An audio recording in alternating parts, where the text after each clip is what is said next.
Bonjour à toutes et à tous. Eh bien, c'est la deuxième émission de la saison 2025 de Conversation sur une barque. Et aujourd'hui, je reçois Pierre Barrière.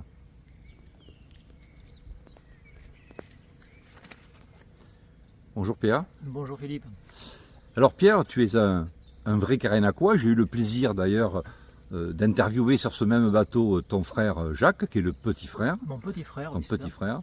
Tu es issu d'une fratrie de 4 enfants. L'aîné Maggie qui nous a quittés malheureusement il y a peu de temps. Michel, ta sœur, et ton petit frère Jacques que nous connaissons déjà. Donc comme lui, tu as fréquenté l'école communale de Carénac. Parle-moi de cette époque de petit, si tu as des souvenirs, des anecdotes de cette époque-là. Alors, des anecdotes, j'en ai pas beaucoup de cette époque-là. J'ai quelques bribes de souvenirs, notamment des jeux comme tous les gamins que nous faisions dans la cour de l'école. Je me souviens beaucoup des jeux dans Carénac. Puisqu'à l'époque, tous les gamins étaient dans les rues, et dans les champs autour. Ce qui fait que les parties de cow-boys et d'indiens étaient vastes. Et nous revenions le soir souvent avec quelques égratignures qui se guérissaient avec l'engueulade des parents. Bon, ça c'était l'époque de quand tu étais petit. Tu avais une grand-mère, Marie, que Oui. moi j'ai bien connue, parce que nous avons le même âge. Hein. Nous sommes tous les deux de 1956, toi d'octobre, moi de juin. C'est ça, tu es le plus vieux quand même. Je suis un peu plus vieux. Voilà. Et donc j'avais une passion quand j'avais 8 ans ou 7 ans pour ta grand-mère qui, à l'entrée de l'église, vendait des poteries et des cartes postales. Alors, parle-moi de Marie Barrière, parce qu'elle était sympa avec moi, mais il paraît quand même que c'était quelqu'un d'un peu sec. Alors ma grand-mère, comme beaucoup de gens à l'époque, c'était des gens qui avaient une personnalité, un fort caractère. Et quand on dit fort caractère, souvent tu sais ce que ça veut dire. Un caractère fort, quoi. Hein. Et oui, beaucoup de gens pensent comme toi. C'était une bonne grand-mère, n'exagérons pas. Mais c'est vrai qu'elle était très, disons, très limitée dans l'expression de la liberté que doivent avoir les enfants. C'est une époque, ça. Hein. C'est une époque. Alors, après, bien sûr, mais on y reviendra tout à l'heure de manière plus longue et plus précise, tu as été baigné dans la musique, puisque ton papa était le maire du village, mais il était agriculteur, mais aussi musicien. Il avait appris le violon, et tu me disais qu'avec son travail d'agriculteur, c'était parfois difficile. Alors, la musique t'a pris tout petit. Oui, c'est à la maison, aussi loin que je me souvienne, on parlait de musique. Et on n'avait pas de musique particulière, quoi. Et mon père, effectivement, jouait du violon.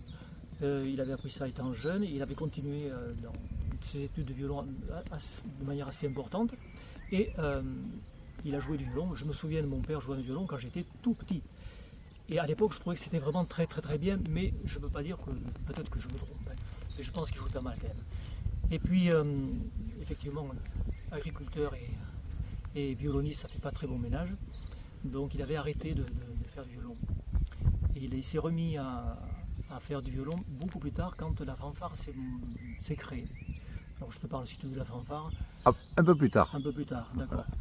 Bon, alors toi, bien sûr, tu as baigné dans la musique, mais tu as continué tes études et tu es parti à Égletons où tu as préparé un IUT de génie civil, bâtiment, génie civil, etc.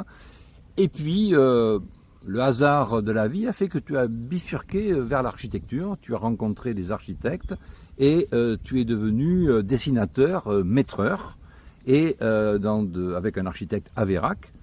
Et après, tu as fait toute une carrière dans ce métier-là. Alors, raconte-moi comment c'est arrivé cette carrière-là, parce qu'on doit beaucoup de rénovation dans le secteur à ta science, hein, parce que tu as fait beaucoup de choses ici. Ma science, je ne sais pas si on peut dire ça comme ça, mais effectivement, oui, quand j'ai fait une année d'IUT simplement, et j'ai trouvé que c'était très, très technique, trop technique pour moi.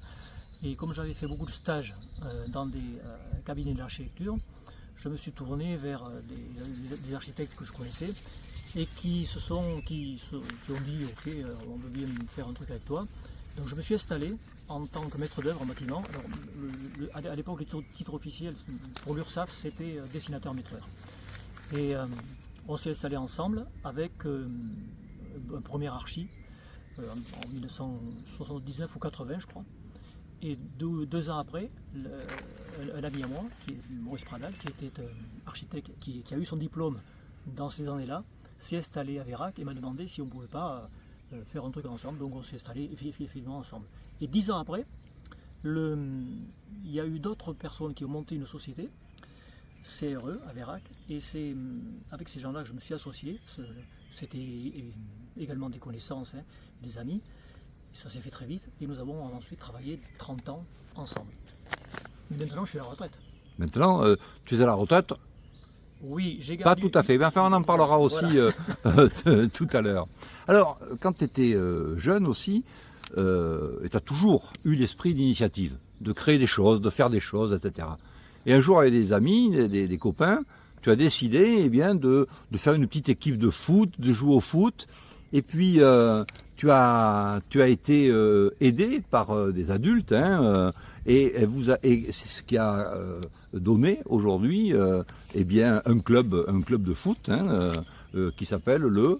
Alors maintenant, je ne sais plus comment ça s'appelle, parce que c'est devenu communautaire presque. Il y a plusieurs communes là-dessus. Mais au départ, c'était l'USC, l'Union Sportive Carré-Nacoise. Bon. Ne t'inquiète pas, bientôt ils vont battre les Girondins. Hein. Il paraît que c'est facile ces temps-ci. Oui, c'est sûr. Non, c'est pas moi qui ai créé l'équipe de foot. Par contre, avec Didier Léonard, un ami, hein, je ne sais pas si tu le connais, j'imagine, oui. on a monté une petite équipe de gamins, quoi. On avait 13 ans, 14 ans dans ces eaux-là. Et on avait trouvé des matchs amicaux à faire avec des équipes qui étaient déjà constituées sur des communes aux alentours. Et ça a tellement bien marché qu'au bout d'un moment, c'était difficile de gérer le truc alors qu'on était mineurs, les gamins. Hein. Donc on a demandé effectivement à M. Chalex et à M. Sanchez, Guy et M. Werner de lancer l'opération constitution d'une association, ce qu'ils ont fait très rapidement. C'est quand même grâce à ta dynamique qu'aujourd'hui il y a un club de foot et à tes amis, à Didier Léonard et à d'autres. Oui. C'est grâce à cette notre dynamique. Voilà, votre dynamique qu'il y a un club qui existe. Oui, au départ, c'est ça. Voilà, l'impulsion, c'était là. Ouais. Voilà. Mais bon, le foot, toi, t'étais heureux d'avoir créé la dynamique, mais... Oui, alors j'étais très content d'être remplaçant en fait, et je pense que tout le monde était content que je sois remplaçant. Donc j'ai occupé ce poste pendant relativement longtemps, 2, 3, 4 ans, par tous les temps, mais vaillamment. Hein. Oui, tu as usé le banc des remplaçants, d'accord.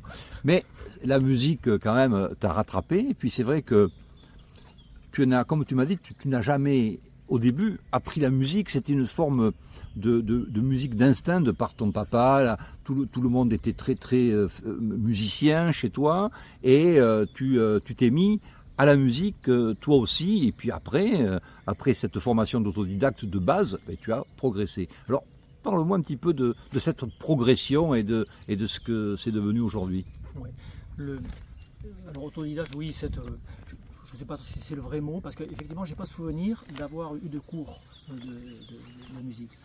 Mais, alors tu dis, dans la famille, on était musicien. Non, mon père l'était. Et je crois que c'est parce qu'il était musicien que je le suis devenu. Je pense que le terrain était déjà là, mais c'est ça. Donc, j'ai pas appris la musique. On parlait de musique, et petit à petit, j'ai fait de la musique.